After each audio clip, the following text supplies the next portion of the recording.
Hi students, in this video let us continue the poem An Elementary School Classroom in a Slum. This is the second video of the poem An Elementary School Classroom in a Slum. In the first video we were talking about a few things like gusty waves. They are far away from culture, they are far away from the mainstream of the society, far away from everything, gusty waves. Then we came to know that they are like rootless weeds. Okay, they are considered useless by the society. Then we also studied about a tall girl who puts her head in shame, maybe because of her poverty, because she is overaged and she puts her head in shame. Okay. Then we also studied about a boy, paper seeming boy. He looks very thin. That's why the poet calls him a paper seeming boy. Then we came to know about a disabled boy who has inherited nothing but the disease of the father. Okay, reciting the father's gnarled disease. That is what we studied. We came to know in the previous video. Then we also came to know about a very young, sweet boy who is at the back of the classroom. Okay, he is in darkness, but his eyes are very bright and he is enjoying his game, okay, of squirrel. Okay, that is what we studied in the first video. Now let us continue. Okay, let me read the poem and then give you the explanation. Okay. The first poem, in the first part we came to know about the children of the slum. In the second part we are going to study about the surrounding. We are going to study about their place, the place that where the school is situated, where they are, where the people are. Okay? Yeah. On sour cream walls, donations, Shakespeare's head, cloudless at dawn, civilized dome, riding all cities, bellied, flowery, tireless valley, open-handed map awarding the world its world. And yet, for these children, these windows, not this map, their world, where all their futures painted with a fog, a narrow street sealed in with a lead sky, far, far from rivers, capes and stars of words. Okay, now let me give you the explanation of some of the words and phrases in this part of the poem. What does sour means? Sour means unpleasant.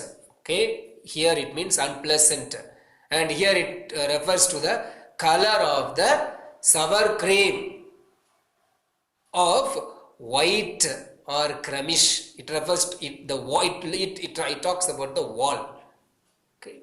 Then donations. What does it mean? Donations here it refers to the things that the children were given by someone, okay, a rich man or someone in authority, in charity.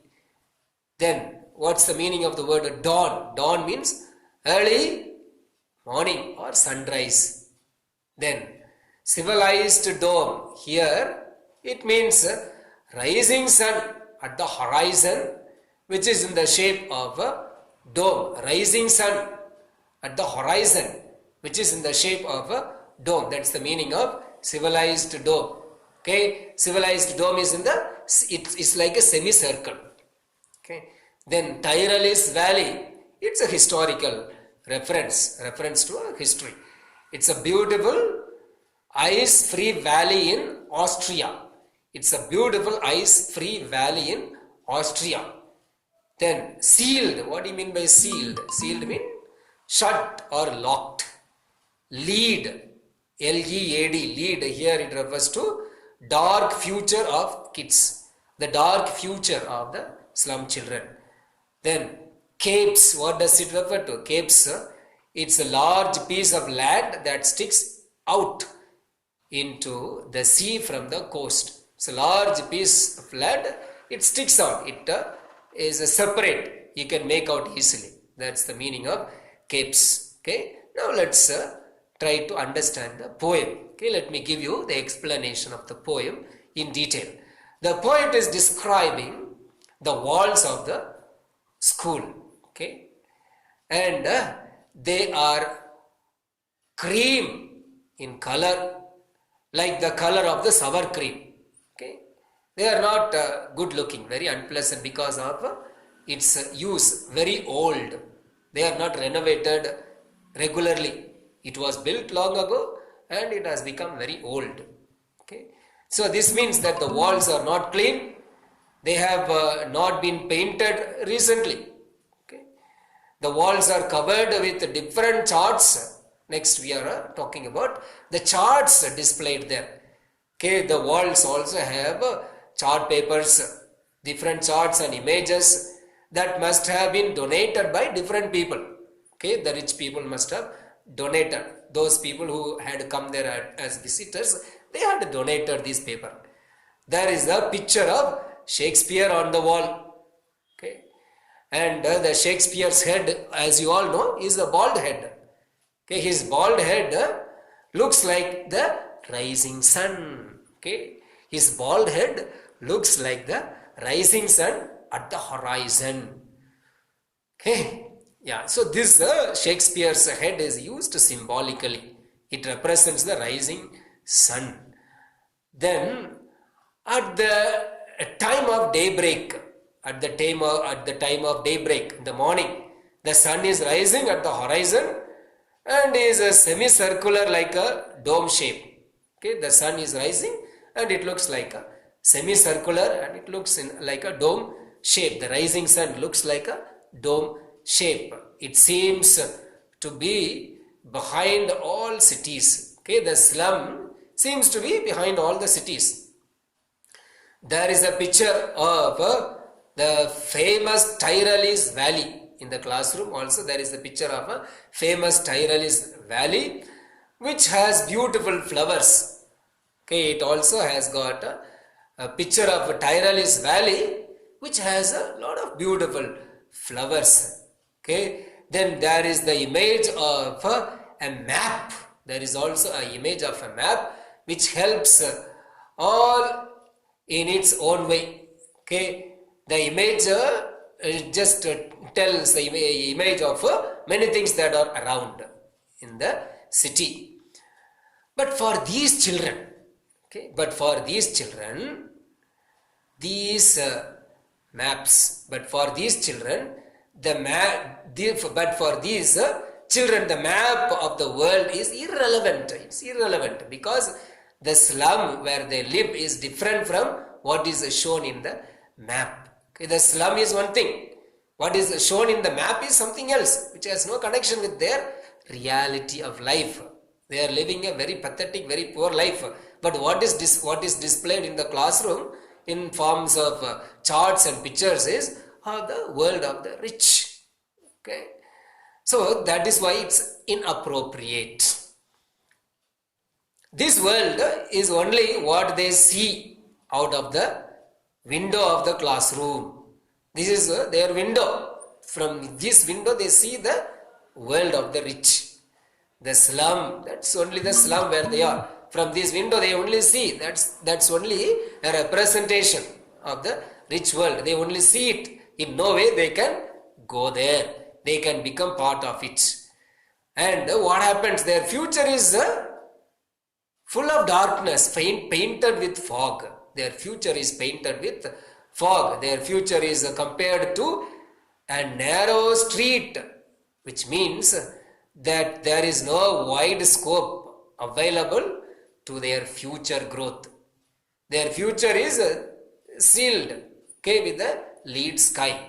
That it has no scope, no prospects for future. Okay, everything is limited. There is no growth at all. Everything is nil. These children are far away from the radiant of knowledge and education. These children are far away from the knowledge, far away from education. So there is no hope. They are living in utter depressed condition. There is no growth. There is nothing in their slum for future. Okay. Now let me tell you also about certain literary devices that are there in this part of the poem. Okay. You have got metaphor. Walls are described to be dull as sour cream. Sour cream walls. Okay. Sour cream walls. There is metaphor. They are described as like, okay, unpleasant, dull, okay, ugly wall. So there is metaphor. Then you also have got metaphor in this narrow street sealed in with a lead sky. Okay, the future of the kids is described as limited. It is described as limited, restricted. So there is metaphor. You also have got assonance.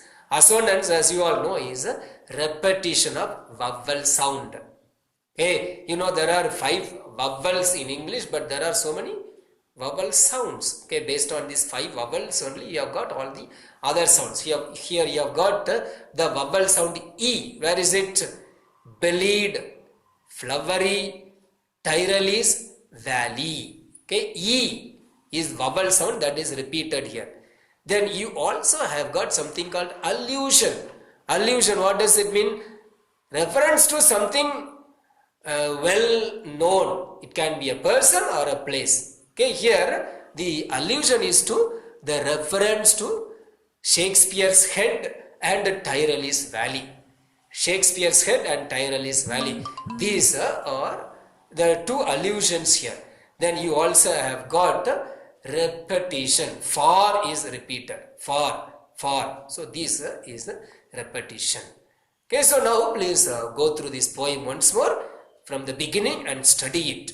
Okay, I shall talk about the remaining poem in the next video. Okay, please remember to subscribe to my channel so that you will get notification whenever a new video is uploaded in my channel. Okay, take care. Bye bye.